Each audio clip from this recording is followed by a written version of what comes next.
Bonjour à tous et toutes, il va être question dans ce vlog de la suite de Babysitting qui était sorti l'année dernière, qui est toujours réalisé par Nicolas Benamou et Philippe Lachaud, avec dans les rôles secondaires, toujours beaucoup trop de monde pour que je m'en souvienne, Alice David, Vincent Dezania, Tarek Boudali, Julien Ruti, Charlotte Gabris, rejoint cette fois-ci par Valérie Carsanti et Christian Clavier, qui fait du Christian Clavier. La suite donc de Babysitting, Franck et Sonia sont désormais ensemble. Ils partent avec leurs amis au Brésil chez le père de Sonia qui tient un hôtel là-bas pour passer des vacances à la base, mais le projet de Franck est aussi de proposer à Sonia de se marier. Et bien évidemment, quand ils vont arriver, rien ne va se passer comme prévu. Pendant une journée où ils veulent partir en excursion, on va leur confier la garde de la grand-mère de Sonia. Et comme dans le premier film, ils vont disparaître, leur caméra va être retrouvée et la caméra va révéler ce qui s'est passé et pourquoi est-ce qu'ils ont disparu depuis tout ce temps, depuis 2 jours je crois. J'étais très mal parti pour aller voir ce film. Entre le fait que ce soit clairement le scénario du premier film, repris tel quel presque, avec simplement de nouveaux personnages dans les mêmes rôles, et que cela n'est pas induit un changement de titre, parce que dans le premier film, il s'occupait d'un gamin, donc Babysitting, c'était normal. Dans celui-ci, on s'occupe d'une grand-mère, donc Babysitting 2, je vois pas la logique. Rien que quand j'ai vu l'affiche, j'ai fait, mais pourquoi Babysitting 2, vu que c'est une vieille? Au moins, l'appeler Mammy-sitting, Papy-sitting, un truc dans ce genre-là, enfin, un truc un peu drôle dans le titre. Babysitting 2, avec un drapeau brésilien dans le 2 et des trucs dans ce genre-là, je me suis vraiment dit, ils ont fait le truc de connard. Alors j'étais énervé à ce moment-là. Maintenant, je pense plus comme ça. Ils ont fait le truc de connard, c'est-à-dire, vous avez fait un film qui a bien marché. Moi, en plus, je l'avais plutôt encensé dans mes vidéos en disant que c'était plutôt bien, que ça faisait du coup de frais dans le cinéma français. Et vous avez fait une suite. Ils ont fait une suite qui en gros n'était que des vacances payées, où ils ont profité du fait d'avoir bien réussi dans un film d'avant pour utiliser le budget d'un film pour se barrer au Brésil, être tranquille à tourner un film pendant quelques semaines, et puis revenir une fois qu'ils ont bronzé et qu'ils ont mis quelques scènes sous la boîte, quoi.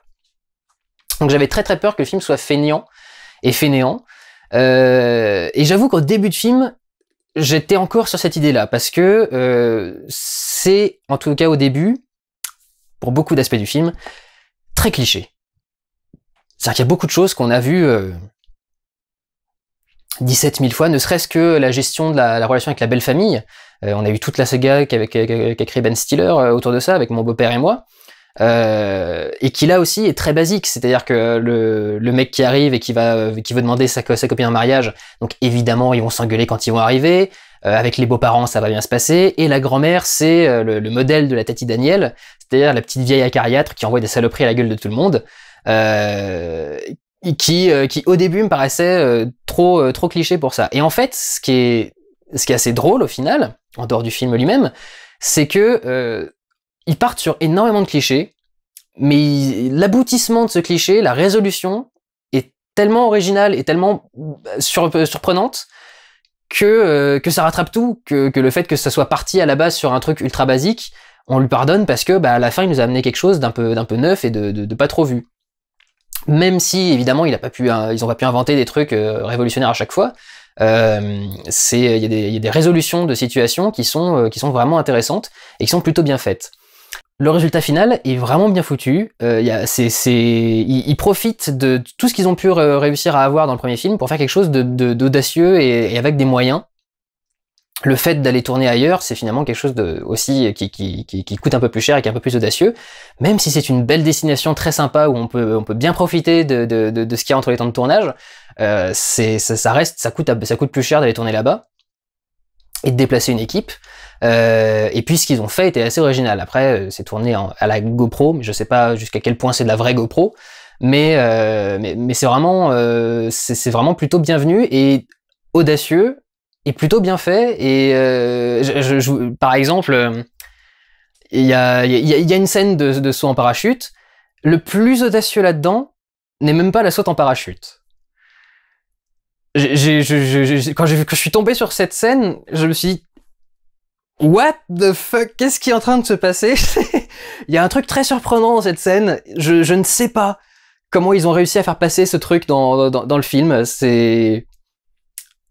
c'est original. J'avais encore rarement vu ça dans un film grand public. Le film est plutôt bien fait en termes de réalisation, en termes d'effets spéciaux, en termes de scope des scènes.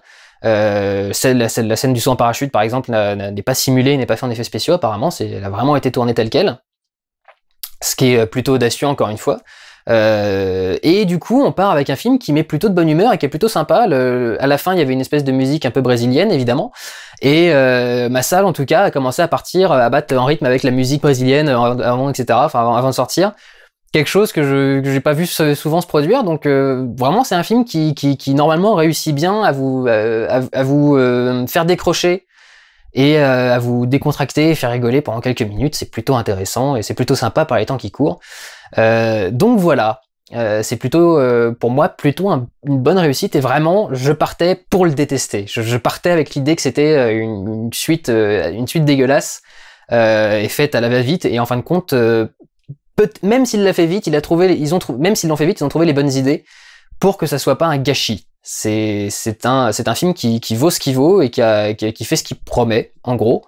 Et puisque ce n'est que la suite du premier, et c'est en gros le premier avec autre chose et un peu mieux parce qu'on a un peu plus de budget cette fois-ci. Donc voilà, plutôt une réussite alors que je pensais sortir de là en jurant comme un charretier. Je vous encourage donc à aller le voir si vous avez aimé le premier, même si vous n'avez pas eu le premier, c'est pas obligatoire pour comprendre ce qui se passe ici. Voilà, prenez soin de vous, allez voir des films, ciao!